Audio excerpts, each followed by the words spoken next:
이번 영상에서는 Next.js를 설치하고 기본적인 라우팅 시스템을 이해하는 시간을 가져보도록 하겠습니다. Next.js는 터미널에서 다음과 같이 npx create next app latest 마침표라는 명령어로 설치할 수 있습니다. 여기서 이 마침표가 의미하는 바는 현재 터미널 명령어를 입력하는 그 폴더에다가 프로젝트를 설치해라 라는 의미가 되는데요.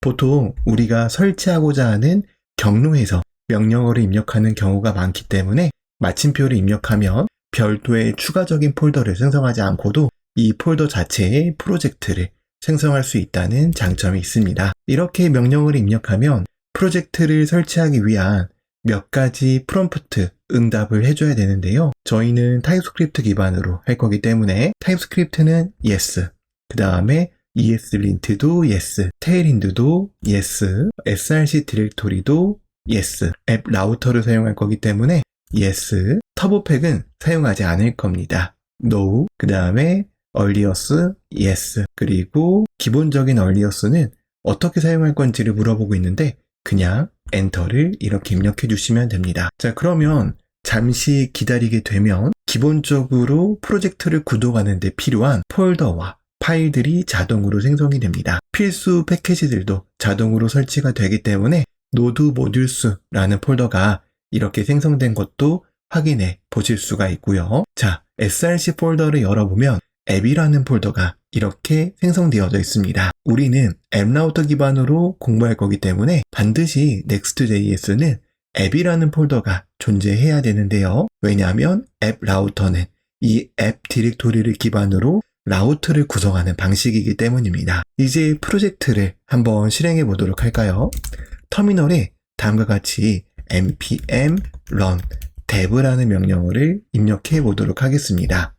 다음과 같은 명령어를 입력하면 개발 서버가 구동이 되고 그 구동된 개발 서버에서 Next.js 애플리케이션이 실행이 되게 되는데요. Next.js는 React와는 다르게 5173 포트가 아니라 3000번 포트로 구동이 되게 됩니다. 따라서 여기 로컬에 나와 있는 주소를 이렇게 한번 들어가 보게 되면 다음과 같이 초기 Next.js 애플리케이션 구동 화면을 웹브라우저에서 확인해 보실 수가 있습니다. Next.js는 React와는 다르게 React 라우터와 같은 별도의 라우팅 라이브러리를 설치하지 않아도 기본적인 라우팅 기능이 동작합니다. 왜냐하면 Next.js는 자체적으로 내장된 라우팅 시스템이 있기 때문입니다. 우리가 배우려고 하는 앱 라우터는 앱 폴더 내 디렉토리 구조와 파일 이름에 따라 라우트가 자동으로 결정됩니다. 즉, 앱 폴더 하위에 어떤 폴더를 만들고 어떤 파일을 넣느냐에 따라 해당 경로가 생성되는 구조입니다. 앱 라우터는 기본적으로 이렇게 page.tsx와 layout.tsx 파일을 기반으로 동작합니다. page.tsx 파일은 해당 라우트에서 보여줄 페이지의 내용을 정의하는 파일이고요. layout.tsx 파일은 여러 페이지에서 공통으로 사용할 레이아웃을 정의하는 데 사용합니다. 앱 라우터에는 최소 1개의 layout.tsx 파일이 필수입니다. 삭제하더라도 터보팩을 사용하지 않는 경우 자동으로 재생성되기도 합니다. 예를 들어서 내가 layout.tsx 파일의 내용을 이렇게 지웠다고 하더라도 다시 한번 애플리케이션에 접속을 해보면 layout.tsx 파일이 이렇게 자동으로 생성되는 것을 확인해 보실 수가 있습니다. 그리고 앱 폴더는 실제 주소의 루트에 대응됩니다. 따라서 localhost 3000번만 이렇게 주소를 입력하게 되면 앱 폴더 밑에 있는 page.tsx 파일의 내용이 웹브라우저에 표시가 되게 됩니다. 이때 page.tsx 파일에 작성된 내용은 레이아웃에 감싸져 있는 형태로 화면에 렌더링이 되는 그러한 구조입니다. 여기 보면 children이라고 되어져 있는데 이 children이라는 영역에 page.tsx 파일의 내용이 들어가서 렌더링이 되게 된다 라고 이해하면 되는 거죠. 이제 기본적인 라우팅 형식에 대해서 조금 더 구체적으로 살펴보도록 하겠습니다. 먼저 기본 라우트입니다. 이는 가장 기본적인 경로를 구성하는 방식인데요. 예를 들어서 내가 로그인이라는 새로운 경로를 이렇게 만들고 싶다 라고 한다면 현재는 로그인이라는 경로가 없기 때문에 이렇게 페이지를 찾을 수 없다라는 404 not found 페이지가 보이는 걸 확인해 보실 수가 있습니다. 자, 그럼 이 경로가 정상적으로 동작하게 하고 싶다면 앱 폴더 하위에 다음과 같이 로그인이라는 폴더를 만들면 됩니다. 그리고 로그인이라는 폴더 안에 page.tsx라는 파일을 만들어 주시면 되는데요. 그리고 나서 우리가 리액트에서 공부했던 것처럼 기본적인 컴포넌트 형식의 코드를 작성해 주면 되는데 Next.js는 이 컴포넌트에 작성되는 함수의 이름은 크게 중요하지 않습니다. 중요한 건 파일 이름입니다. 폴더와 파일이 page.tsx 파일이 있는지가 중요한 거지 여기에 있는 함수의 이름은 중요하지 않기 때문에 그냥 이렇게 페이지라고 그대로 냅두고 다음과 같이 home이라고 입력한 다음에 저장을 한번 해보면 이렇게 로그인이라는 경로가 잘 나오는 걸 볼 수 있습니다. 얘를 로그인이라고 바꾸는 게 더 적절하겠네요. 이런 식으로 로그인이라는 폴더와 page.tsx라는 파일을 만드는 것만으로도 이렇게 로그인이라는 경로가 새롭게 정의가 된 걸 확인해 보실 수가 있습니다. 하나만 더 해보도록 할까요? 만약에 register라는 경로가 하나 더 필요하다고 가정해 보면 register라는 폴더를 만들고 page.tsx라는 파일을 만든 다음에 React 컴포넌트 형식으로 다음과 같이 작성을 해주고 여기 있는 내용만 register라고 변경을 해주면 됩니다. 그러면 다음과 같이 슬러시 로그인이 아니라 슬러시 register라고 하게 되면 이렇게 레지스터 경로가 정의가 되어져서 화면에 렌더링 되는 것을 확인해 보실 수가 있습니다. 이처럼 Next.js는 앱 폴더 하위에 생성된 폴더를 라우트 세그먼트로 인식하고 page.tsx 파일을 해당 경로에서 렌더링할 페이지로 처리합니다. 따라서 이런 식으로 폴더를 만들고 page.tsx 파일을 만드는 것 자체가 기본 라우트를 정의하는 방식이다 라고 생각하시면 됩니다.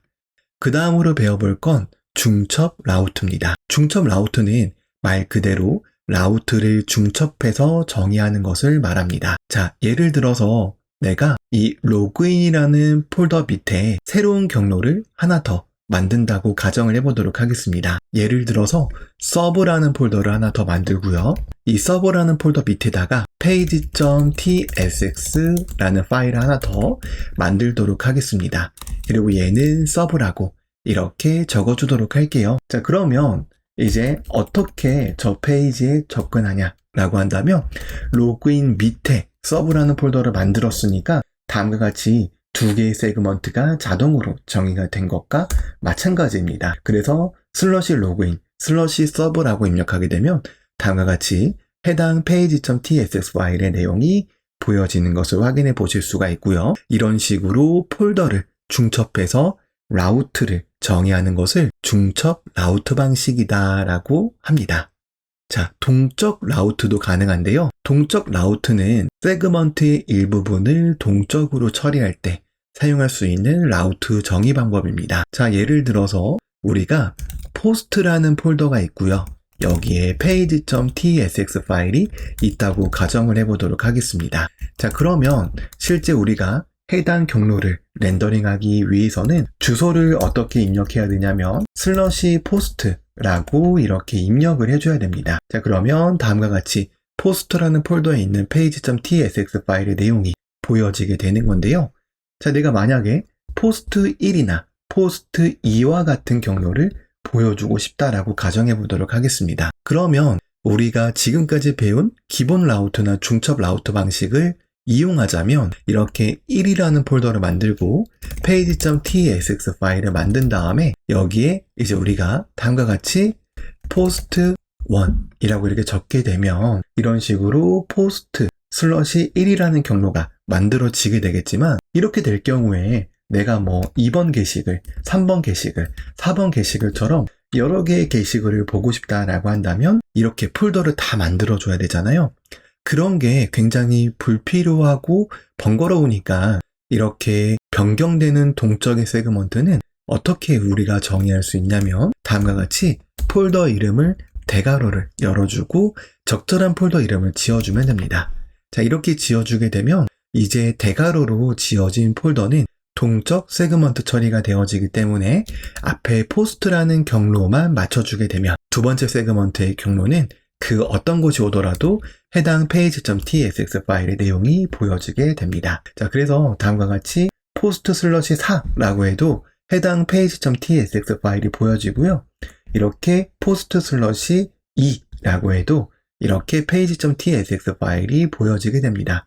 자, 그러면 여기 입력되어져 있는 동적 세그먼트의 값을 가져오고 싶으면 어떻게 할까요? 자, 이때는 next.js page.tsx 컴포넌트에 자동으로 전달되는 params.라는 객체 속성을 구조분해 할당에서 사용하면 됩니다. 자, 다음과 같이 params.라는 속성을 구조분해 할당할 거고요. promise라고 적어주고 이 폴더 이름을 그대로 적어주면 됩니다. 대부분의 URL은 스트링이기 때문에 이렇게 숫자처럼 보여도 스트링이라고 타입을 지정해줘야 되고요. 이 함수는 어싱크를 붙여준 상태로 함수를 지정해줘야 됩니다. 자, 그리고 나서 구조분해 할당으로 id를 구조분해 할당할 건데 await params 이렇게 적어주게 되면 id라는 동적 세그먼트의 값을 가져올 수 있고요. 이 가져온 값을 이런 식으로 활용할 수 있습니다. 그래서 post 슬러시 2 하면 2가 나오고요. 4 하면 4가 이렇게 잘 가져와져서 렌더링 되는 걸 확인해 보실 수가 있는 거죠. 이러한 방식을 이제 우리는 동적 라우트 정의 방식이다 라고 합니다. 이 동적 라우트도 중첩이 가능한데요. 이를 중첩 동적 라우트 방식이라고 합니다. 자, 예를 들어서 내가 포스트 4번에 코멘트 1번을 이렇게 접근하고 싶어요. 자, 그러면 지금 여기 화면이 작아서 도메인이 제대로 보이지 않지만 여기 보시면 주소가 포스트 슬러시 4에 코멘트 1이라고 이렇게 입력되어져 있는 걸 확인해 보실 수가 있습니다. 저 경로를 만들려면 우선 대괄호 id라고 되어져 있는 폴더 밑에 코멘트라는 폴더를 만들어줘야 되고요. 그 다음에 이 밑에 또 동적 세그먼트 처리를 하기 위한 대괄호 폴더를 만들어줘야 됩니다. 이때 중첩되어져 있는 폴더 경로에서는 대괄호 안에 들어가 있는 폴더 이름이 겹치면 안 됩니다. 즉, 포스트 밑에 id라는 폴더를 쓰고 있다면 그 밑에는 id라는 폴더로 다시는 대괄호 폴더 이름을 지정할 수 없습니다. 그것만 지켜주게 되면 다음과 같이 폴더를 구성했을 때 이렇게 초기에 내용을 작성하게 되면 코멘트 id는 마찬가지로 이제 우리가 아까 받았던 이 방식으로 동적 세그먼트의 값을 그대로 받아보도록 할게요. 얘는 코멘트 id가 되겠죠. 왜? 폴더 이름이 코멘트 id라고 대괄호 폴더를 지정했기 때문입니다. const comment id라고 이렇게 지정을 하고요. await params라고 지정하게 되고 여기를 async라고 이렇게 붙여주게 되면 동적 세그먼트의 값을 가져올 수 있고요. 이렇게 바로 페이지도 잘 렌더링 되는 것을 확인해 보실 수가 있습니다. 참고로 이렇게 중첩, 동적 라우트를 정의했을 때는 하위에 있는 page.tsx 파일에서는 상위에 동적 세그먼트도 접근할 수 있습니다. 즉, 커멘트의 커멘트 id 폴더에 있는 page.tsx는 위에 있는 대괄호 id의 동적 세그먼트의 값도 접근할 수 있다는 거죠. 어떻게 하냐면 여기 타입만 하나 더 정의를 해주고 구조분해만 하나 더 해주면 됩니다. 자, 그러면 다음과 같이 post id는 id고 comment id는 comment id다. 이런 식으로 구조분해 할당을 해서 잘 사용할 수 있는 것도 참고사항으로 알아두시면 좋겠습니다. 자, 그 다음으로 살펴볼 라우터 정의 방식은 캐치얼 세그먼트라는 방식입니다. 캐치얼 세그먼트는 이제 일부분의 라우트 경로만 일치하면 모두 다 일치하는 라우트 경로를 인식하게 해주는 굉장히 독특한 라우트 정의 방법인데요. 자, 다음과 같이 독스라는 폴더를 만들고요. 폴더를 하나 만들어서 점점점 이름은 아무렇게나 지어줘도 되는데 저는 슬러그라고 지어주도록 하겠습니다. 자, 그리고 나서 page.tsx 파일을 이렇게 만들게 되면 다음과 같이 독스라는 경로로 시작하기만 한다면 어떤 경로든지 해당 page.tsx 파일의 내용이 보여지게 되는 그러한 경로가 정의가 되게 됩니다. 독스만 맞춰주게 되면 그 뒤에 세그먼트가 몇 개이든지 전혀 상관없습니다. 무조건 캐치얼 세그먼트, 모든 세그먼트를 캐치한다 라는 그 라우트 정의 방식의 이름에 맞게 모두 해당 page.txs 파일의 내용이 보여지기 때문입니다. 여기의 내용을 이렇게 바꿔볼까요? catch your segment 라고 이렇게 작성해 보게 되면 다음과 같이 이렇게 잘 정의가 되는 것을 확인해 보실 수가 있습니다. catch your segment도 동적 세그먼트를 가져오는 것처럼 값을 가져올 수 있습니다. 자, 어떻게 가져오냐면 똑같아요. 함수를 async로 이렇게 바꿔주고요. 그 다음에 params.라는 객체 속성을 사용합니다. params.는 promise인데 이제 여기에 폴더 이름을 사용한 식별자와 배열 타입을 이렇게 지정해주면 됩니다. 왜냐하면 캐치얼 세그먼트는 세그먼트의 개수와 상관없이 모두 매칭이 되게 되는 거기 때문에 이 파람스에 들어가는 이 타입이 배열 타입으로 들어가게 됩니다. 자, 실제로 한번 확인을 해보면 다음과 같이 구조분해 할당을 해서 확인을 해볼게요.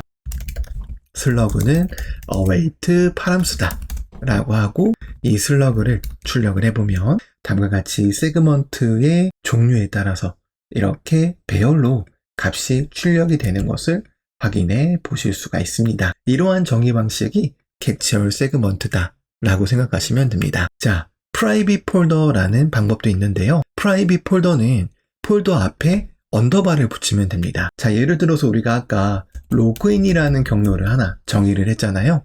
근데 여기 앞에 언더바를 붙이면 이렇게 로그인이라는 경로는 프라이빗하게 변하기 때문에 더 이상 외부에서는 접근하지 못합니다. 내가 일시적으로 경로를 비활성화하고 싶을 때 또는 다른 목적으로 해당 폴더를 사용하고 싶을 때는 이렇게 앞에 언더바를 붙여주면 됩니다. 자, 다시 언더바를 빼면 이렇게 로그인이라는 경로에 잘 접근이 되는 것을 확인해 보실 수가 있고요. 자, 마지막으로 살펴볼 방법은 라우트 그룹이라는 방법입니다. 라우트 그룹은 앱 폴더 밑에 있는 라우트들을 그룹 지을 때 사용할 수 있는 방법인데요. 자, 이런 방식으로 우리가 라우트를 정의하게 되면 앱 폴더 밑에 굉장히 많은 폴더들이 생성이 되게 될 겁니다.